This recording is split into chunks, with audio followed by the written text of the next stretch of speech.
Hello dears, welcome back to please attention here. ഇന്നത്തെ ഈ ഒരു വീഡിയോയിൽ മലയാള സാഹിത്യത്തിലെ ബേപ്പൂർ സുൽത്താൻ എന്നറിയപ്പെടുന്ന വൈക്കം മുഹമ്മദ് ബഷീറിൻ്റെ കുറച്ച് പ്രധാനപ്പെട്ട കൃതികളും അവയിലെ പ്രധാന കഥാപാത്രങ്ങളെയും നമുക്കൊന്ന് പരിചയപ്പെടാം. പ്രേമലേഖനം. ബഷീർ ജയിൽവാസത്തിനിടയിൽ എഴുതിയ അതീവ ഹാസ്യാത്മകമായ ഒരു പ്രണയ നോവലാണ് പ്രേമലേഖനം.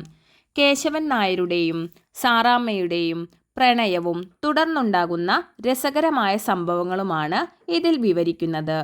പ്രേമലേഖനത്തിലെ പ്രധാന കഥാപാത്രങ്ങളാണ് കേശവൻ നായരും സാറാമ്മയും. ബാല്യകാലസഖി. ബഷീറിൻ്റെ ഏറ്റവും പ്രശസ്തമായ പ്രണയ ദുരന്ത നോവലുകളിൽ ഒന്നാണ് ബാല്യകാലസഖി. മജീദിൻ്റെയും സുഹ്റയുടെയും കുട്ടിക്കാലം മുതലുള്ള പ്രണയവും അവരുടെ ജീവിതത്തിലെ പ്രതിസന്ധികളുമാണ് ബാല്യകാലസഖിയുടെ ഇതിവൃത്തം. ഇതിലെ പ്രധാന കഥാപാത്രങ്ങളാണ് മജീദും സുഹ്റയും. പാത്തുമ്മയുടെ ആട്. തൻ്റെ സ്വന്തം കുടുംബാംഗങ്ങളുടെയും അവരുടെ വളർത്തുമൃഗങ്ങളെയും കഥാപാത്രങ്ങളാക്കി ബഷീർ രചിച്ച ഹാസ്യവും ലളിതവുമായ നോവലാണ് പാത്തുമ്മയുടെ ആട്. പാത്തുമ്മയുടെ ആടിലെ പ്രധാനപ്പെട്ട കഥാപാത്രങ്ങളാണ് പാത്തുമ്മ, ആട്, അബ്ദുൾ ഖാദർ, ഹനീഫ, ബഷീർ.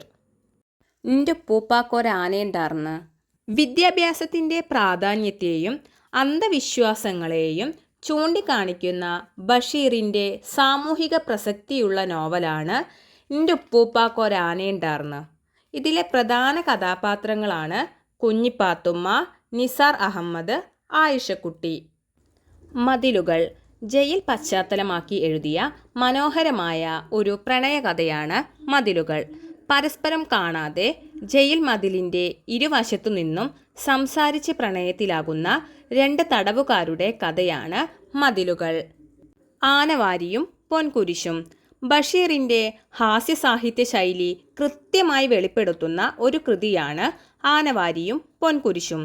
സമൂഹത്തിലെ ചില കള്ളത്തരങ്ങളെയും വ്യക്തിത്വങ്ങളെയും ഇതിലൂടെ ഹാസ്യാത്മകമായി അവതരിപ്പിക്കുന്നു. ശബ്ദങ്ങൾ.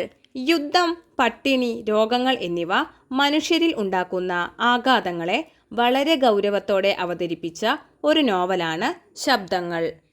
നീലവെളിച്ചം. മലയാളത്തിലെ എക്കാലത്തെയും മികച്ച ഹൊറർ റൊമാൻറ്റിക് കൃതികളിൽ ഒന്നാണ് നീലവെളിച്ചം. ഒരു വിജനമായ വീട്ടിൽ താമസിക്കാനെത്തുന്ന എഴുത്തുകാരനും അവിടുത്തെ പ്രേതവുമായുള്ള ആത്മബന്ധമാണ് കഥയുടെ ഇതിവൃത്തം. ഭാർഗവി നിലയം എന്ന പേരിൽ ഇത് സിനിമയായും പുറത്തിറങ്ങിയിട്ടുണ്ട്. ജന്മദിനം. ബഷീറിൻ്റെ സ്വന്തം ജീവിതാനുഭവങ്ങളെ അടിസ്ഥാനമാക്കി എഴുതിയ കഥകളുടെ സമാഹാരമാണ് ജന്മദിനം. പട്ടിണിയും ദാരിദ്ര്യവും നിറഞ്ഞ ഒരു എഴുത്തുകാരൻ്റെ ജന്മദിന ഓർമ്മകളാണ് ഇതിൻ്റെ ഉള്ളടക്കം. വിഡ്ഢികളുടെ സ്വർഗം. ഹാസ്യത്തിന് പ്രാധാന്യം നൽകി എഴുതിയ കഥകളുടെ സമാഹാരമാണ് വിഡ്ഢികളുടെ സ്വർഗം. മനുഷ്യരുടെ വിഡ്ഢിത്തങ്ങളെയും നിഷ്കളങ്കതയെയും ബഷീർ ഇതിൽ വളരെ രസകരമായി അവതരിപ്പിക്കുന്നു. മുച്ചീട്ടു കളിക്കാരൻ്റെ മകൾ. പോക്കറ്റടിക്കാരനായ ഒറ്റക്കണ്ണൻ പോക്കറും മുച്ചീട്ടു കളിക്കാരനായ മണ്ടൻ മുത്തപ്പനും തമ്മിലുള്ള മത്സരവും പോക്കറിൻ്റെ മകൾ സൈനബയുമായുള്ള പ്രണയവുമാണ് ഈ ലഘു നോവലിൻ്റെ പ്രമേയം. മരണത്തിൻ്റെ നിഴലിൽ.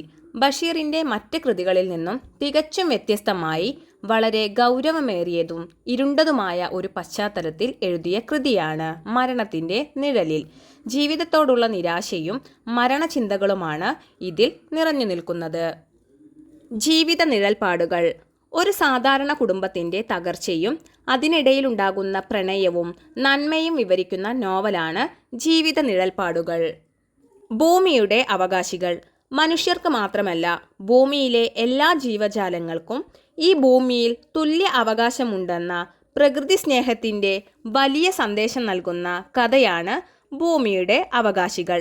ബഷീറിൻ്റെ തോട്ടത്തിലെ പക്ഷികളും പാമ്പുകളുമെല്ലാം ഇതിലെ കഥാപാത്രങ്ങളാണ്. വിശ്വവിഖ്യാതമായ മൂക്ക്.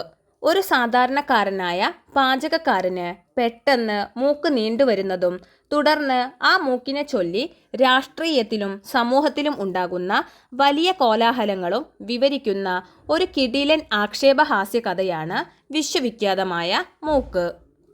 കഥാബീജം. ബഷീർ എഴുതിയ ഏക നാടകമാണ് കഥാബീജം. ഒരു എഴുത്തുകാരൻ്റെ ജീവിതത്തിലെ പ്രതിസന്ധികളും ചിന്തകളുമാണ് ഈ നാടകത്തിൻ്റെ മുഖ്യ പ്രമേയം. സർപ്പയജ്ഞം ബാലസാഹിത്യ ശാഖയിൽപ്പെടുത്താവുന്ന കുട്ടികൾക്ക് ഒരേപോലെ അറിവും കൗതുകവും നൽകുന്ന ഒരു കഥയാണ് സർപ്പയജ്ഞം. പാമ്പുകളെക്കുറിച്ചുള്ള മനുഷ്യൻ്റെ ഭയത്തെയും പ്രകൃതിയിലെ അവയുടെ പ്രാധാന്യത്തെയും ബഷീർ ഇതിൽ ലളിതമായി വിവരിക്കുന്നു.